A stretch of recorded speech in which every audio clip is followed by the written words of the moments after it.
We all want to make a great first impression, but we don't often think of the consequences of doing so. The problem with having a stellar debut is that you can inadvertently set the bar too high for your first follow-up. I mean, even great rookies sometimes stumble the second time around, and they call that the sophomore slump. That's something that Star Fox has never heard of.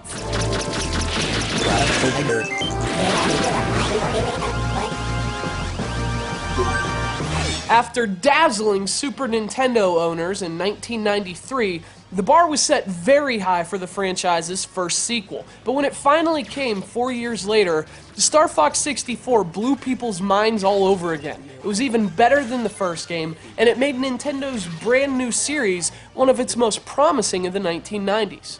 But although it avoided the sophomore slump, Star Fox's momentum would soon be halted by, I guess you could call it a junior jinx. The GameCube's Star Fox Adventures was an adventure game that was never meant to have the Star Fox label attached, and the follow-up, Star Fox Assault, thanks to its abundance of on-foot tedium, was even worse.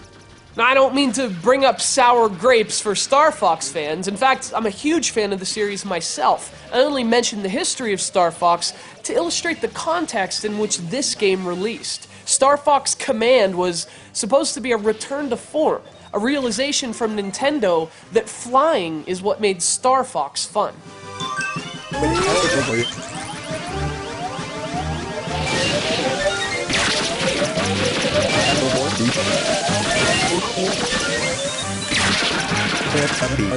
And so Star Fox Command is a flying game.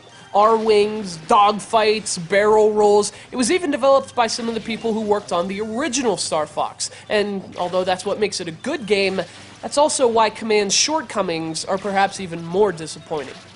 So again, like the first two Star Fox games, Star Fox Command is a flight combat game. It's comprised entirely of flight missions, so Fox never leaves the cockpit. And that's the good news. The bad news is that Command also tries some new things too, and as with most of the series' prior attempts at doing so, they just don't feel very Star Fox.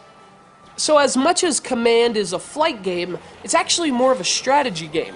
The missions aren't on-rails shooting galleries anymore. Rather than a fixed camera behind the R-Wing, you get a satellite view of the ground below. It's actually more of a chess match in a way. You have a limited amount of moves, and you have to destroy all enemy bases before incoming foes can reach your base, the Great Fox.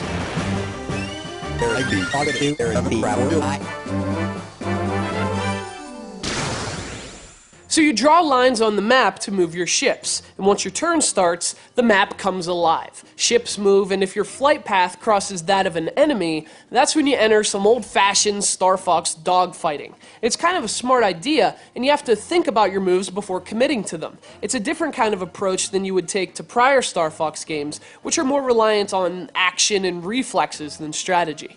But as unfair as this might sound, that's kind of the problem. There's nothing wrong with Command's tactical approach, but it's an altogether different kind of gameplay than you'd expect from Star Fox. It's a much slower affair, and unfortunately, that carries over into the combat as well. You're flying in what are mostly all-range levels instead of the fast-paced on-rails stages of old, and as a result, the gameplay feels noticeably slower and less thrilling. But that said, it's a very interesting twist on the Star Fox formula, and to judge the game based on its own merits, Command really is a fantastic tactical space shooter. If you judge it as a standalone game, Star Fox Command is a great strategic shooter. The problem is, it's also supposed to be a Star Fox game, and even though it claims to go back to the series' roots, it doesn't go far enough. Star Fox Command is the best new Star Fox since the Nintendo 64 Classic. I just wish it was a little more Star Fox.